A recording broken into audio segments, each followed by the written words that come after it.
রুশ ইউক্রেন যুদ্ধ বন্ধে আগামী সপ্তাহে আবারও হতে পারে শান্তি আলোচনা।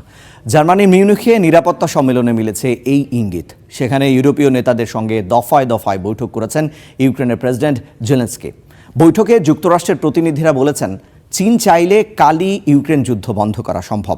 চীনের ওপর চাপ প্রয়োগ করতে বিশ্ব নেতাদের প্রতি আহ্বানও জানান তিনি। মিউনিখ নিরাপত্তা সম্মেলন। জার্মানির মিউনিখে আন্তর্জাতিক এ সম্মেলনের দ্বিতীয় দিনের আসর। দ্বিতীয় দিনেও গুরুত্ব পেয়েছে ইউক্রেন ইস্যু। ইউরোপীয় মিত্রদের কাছে পেয়ে যেন কিছুটা শক্তি পেলেন জেলেনস্কি। তার অভিযোগ, সমঝোতার টেবিলে কেবল ইউক্রেনকেই ছাড় দিতে চাপ দেয় যুক্তরাষ্ট্র। আলোচনার টেবিলে ইউরোপকে না রাখা নিয়েও অসন্তুষ্ট জেলেনস্কি।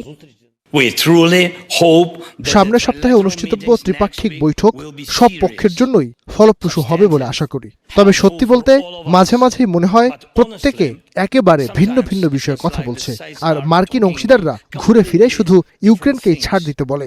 আলোচনাগুলোতে ইউরোপকেও রাখা হয় না।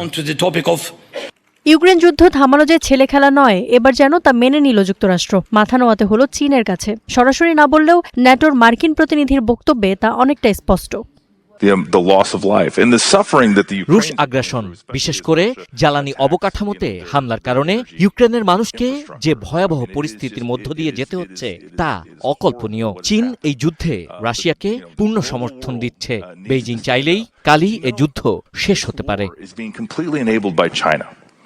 মার্কিন অংশীদারদের আগ্রাসী মন্তব্যেও মেজাজ হারায়নি চীন। যুক্তরাষ্ট্রকে পাশ কাটিয়ে ইউরোপের সাথে সুসম্পর্কের ইঙ্গিতটা স্পষ্ট ছিল চীনা পররাষ্ট্রমন্ত্রীর বক্তব্যে।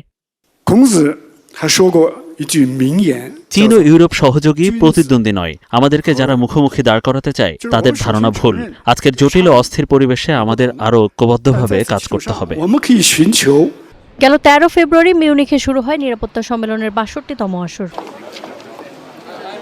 Iffat Khandaker, star news.